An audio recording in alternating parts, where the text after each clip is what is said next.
Hello and welcome to churchtherapy.com's pastor training videos. I'm Kristen Kinsevich, licensed mental health counselor on staff at East Coast International Church in Lynn, Massachusetts. Today we're going to be talking about how to interact with the mental health services in your area. It can be very confusing, certainly for you as a pastor and also for your parishioners to navigate the world of counseling and Christian counseling, knowing who to call and when and for what. So let me walk you through, as a pastor, some things that you can do to help familiarize yourself with the mental health resources in your community and how to make sure that when you hand someone a referral card and encourage them to get some help, that they actually follow through and do something about it.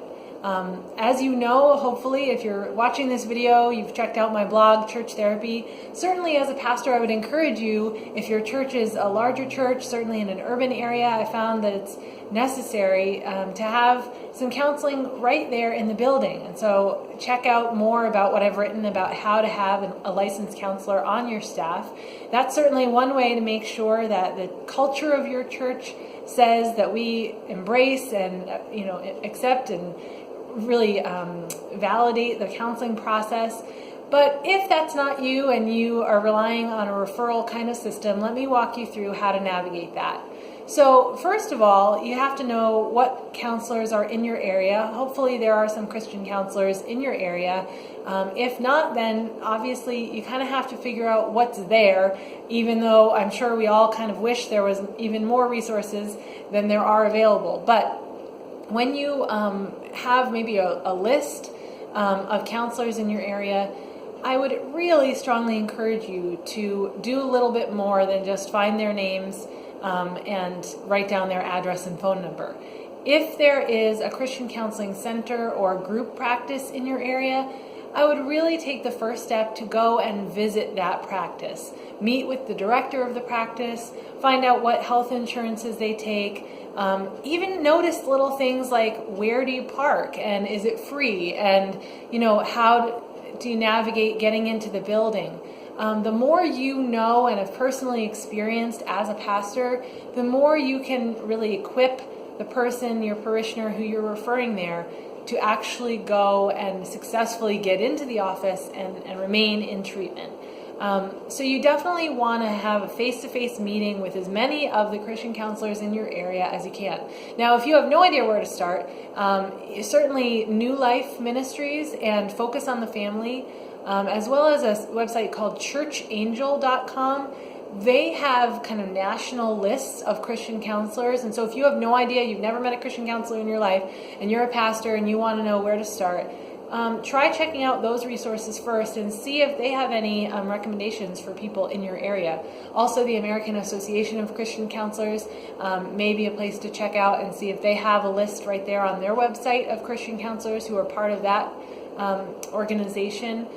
So begin to find out, maybe even talk to other pastors and find out who they send their people to when they need counseling, and develop a list. But again, go and meet each of those counselors if you can. Find out more about what their specialties are, what kinds of people they like to work with, again, what health insurances they take, or if they have a sliding scale, if their caseloads are generally full, what their schedules are like. I have one pastor in the area who had my name and knew that I was in practice, and he often sent his parishioners to me, but what he didn't know, because he didn't ever meet with me, was that I actually, personally, my practice is for adults, so I actually don't see children. Well, there were several people in his congregation, like 2 or 3 in a row, that had called me within a short span of time looking for therapy for their children, and I wasn't able to help them. Now, I was able to pass them along to another Christian counselor in the area, but as a pastor, when someone has come into your office and been willing to share that they have a problem going on in their life, and then you hand them a card and say, okay, go to talk to this person you've never met in this building that you've never been to. And then they call and that person says, I'm sorry, I don't have any room in my schedule, or I'm sorry, I don't see children, or I'm sorry, I don't take your health insurance. That person generally stops the journey there. it's already been hard enough for them to get to that place. And so what we really want to avoid is you thinking, okay, great, now I've sent this person for counseling and they'll go get help, when really it all fell apart, and they're probably not going to come back to you and say, you know what, I need to try again, because they're going to be really possibly tired of going through the process of putting themselves out there. So it's really important for you to do as much of the legwork as you can. Another thing that's helpful is before you give someone a referral, don't just hand them a piece of paper with a list. Try to call a few of the counselors on your list and make that connection yourself. So if I get a call directly from a pastor, which has happened many times, they call and they say, I have someone who I'm thinking of sending to you. Can you let me know if you have space in your caseload? They have such and such insurance. Let me know if you take that. Their problem is such and such a problem. Let me know if you handle those kinds of things. And so I can have that conversation with the pastor instead of having to have that with the parishioner. That way, you as a pastor, when you go back and say, you know what, let me do some research for you and get back to you, and you meet with that parishioner again and say, okay, this counselor or these couple counselors, I know that they have space right now in their caseload. I know right now they take your health insurance, and I know, they'll see you for this problem. Now when the person calls, the counselor is ready. Maybe you've given the counselor their name so that they know to expect them to call. And so that will be a much more seamless process for your parishioner to be able to get help and actually succeed in getting all the way into the counselor's office and hopefully getting the right kind of help. Another thing that's important to navigate is all the different titles that are out there. So certainly someone like myself who's at a master's level and a state license, I have a license mental health. I'm a licensed mental health counselor. In your state, it might be a licensed professional counselor, even a licensed independent clinical social worker, you might hear that term. Those are all master's level licenses for counselors. And generally, that is the kind of Christian counselor you're going to find who has maybe a private practice or is in a group practice or a Christian counseling center. Then you have psychologists. Those are PhD level, and specifically a PhD in clinical psychology. And so they are going to often offer things like psychological testing. So if you need someone to have a comprehensive psychiatric evaluation and some testing that's involved with that, a psychologist would be who you're looking for there. And then, of course, psychiatrists are medical doctors. They might sometimes work with psychiatric nurses. They can prescribe medication. A counselor like myself cannot prescribe medication. So depending on what the person needs, it may be that they need a combination of people involved. Now, a counselor can help facilitate that as well. And so really, a counselor is a good first step.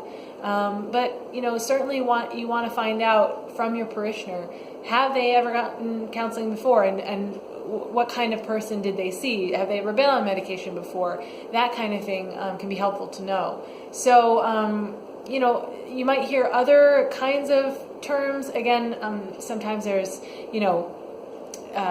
substance abuse counselors or specific, trauma counselors or specialties like that. But most of the time, you're just going to find, someone who is a licensed counselor in your state. If there are not Christian counselors in your area, or if there are limited amounts of them, then you may consider, and certainly I would encourage you to consider, looking into the mental health agencies in your city. Certainly the church often has a suspicion around, secular psychology or counseling, but really, especially in the case of someone experiencing a mental illness or significant clinical depression or anxiety or those kinds of problems, you definitely want to encourage them to get help, even if that person is not a Christian. And so it's really important to know, who do you call when there's a psychiatric emergency in your town? In my town, there's a specific agency that has an emergency number that's 24 hours a day. They have a crisis unit with some beds in that. It's a little bit of a step down from a hospital. Certainly, if there's no other option and someone's in a crisis and they're a danger to themselves or someone else, then calling 911 is always an option. But definitely be aware of what are the different resources. Go visit them, have a conversation, do the legwork, and in that moment of specific referral, do more legwork again. And that way, you can be more confident that your parishioners can actually get that help. And certainly follow up. A couple weeks after meeting with someone and giving them a business card of maybe a Christian counselor in the area, say, hey, did you call that person? And if they say no, ask why not, and figure out what those barriers are and help them overcome those barriers to treatment. Thanks so much for watching. I hope that helps. I'll see you next time.